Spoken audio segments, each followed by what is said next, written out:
सर्वज्ञ श्री चक्रधर स्वामी की जय।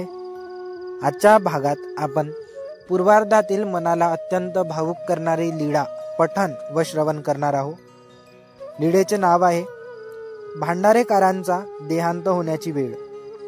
भांडारेकरांना सर्वज्ञांच्या सन्निधानात 16 वर्ष झाले होते। सर्वज्ञांनी त्यांना वेदबोध अनुसरण घडवून सेवादास्य करवून भांडारेकरांना पुनःसंबंधा योग्य केले होते। आता भांडारेकर अतिशय आजारी पडले होते। त्यांना खूप अशक्तपणा आला होता। भांडारेकरांना जुलाबाचा उपद्रव म्हणजे हागवणीचा त्रास सुरू झाला होता। त्यांच्याकडून आता चालवतही नव्हते। मग सर्वज्ञ त्यांचा हात धरून बाहेर नेऊ लागले, बाहेरून आत आणू लागले। त्यांच्या एरजारांचे दुःख पाहून सर्वज्ञांनी त्यांची जागेवरच शुश्रूषा केली। मळाने भरलेले वस्त्र आपल्या श्रीकराने धुवायचे, ती वस्त्रे सुकवून त्यांना पांघरायचे, मळ भरून बाहेर टाकायचे।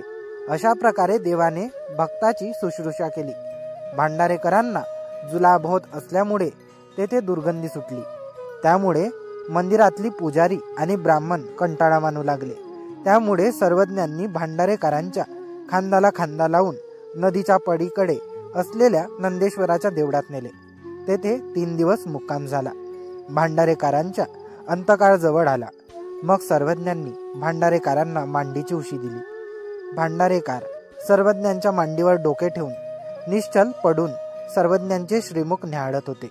सर्वज्ञ म्हणाले, भटो, आम्ही तुमची काड व्यंचना करून तुमचा मृत्यू चुकवू शकतो। मग द्वापार युगाचे 1000 वर्षाचे आयुष्य मिळेल।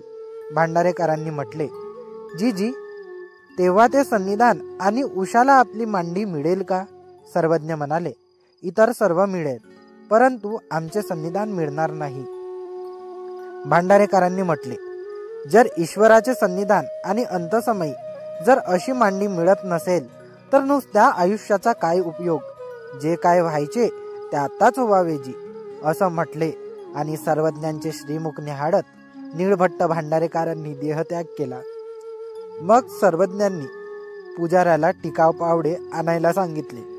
मग पुजाऱ्याने खड्डा खोदला। सर्वज्ञांनी खड्ड्यात उतरून पाहिले।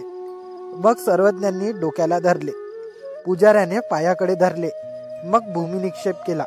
सर्वज्ञ म्हणाले, बाई, मग आम्हाला तेथे राहावे ना। मग सर्वज्ञ तेथून निघून गेले। अशी ही सर्वज्ञांच्या एकांकाच्या काळातील मनाला अत्यंत भावुक करणारी ही लीळा होती। सर्वज्ञांनी त्या निळभट्ट भांडारेकरांची शुश्रूषा केली। मळलेले कपडे त्यांनी स्वतः श्रीकराने धुतले, त्यांची सेवा केली। त्यांना खांद्याला खांदा लावून दुसऱ्या मंदिरात नेले। अंतसमयी उशीला मांडी दिली। अंतसमयीला उशी मांडी तर दिलीच, पण त्यांचा भूमिनिक्षेप करण्यासाठी माझ्या देवानी स्वतः खड्डा खोदायला लावला आणि स्वतः उतरून तो खड्डा आधी पाहला, त्याचे निरीक्षण केले, त्यानंतर भांडारेकरांचा भूमिनिक्षेप केला। असा तो देव दयावंत, देव भगवंत,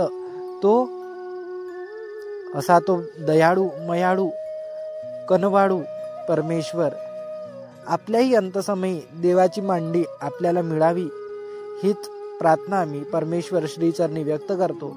आणि हा लीळा पठण व श्रवण उपक्रम आपल्याला कसा वाटतो आहे हे मला कमेंट बॉक्समध्ये नक्की कळवा। एकांकातील आपण भरपूरशा लीळा आता कव्हर केलेल्या आहे। येणाऱ्या भागात आपण पूर्वार्धातील आणखी लीळा पठण करू, श्रवण करू। सर्वांना सादर दंडवत प्रणाम।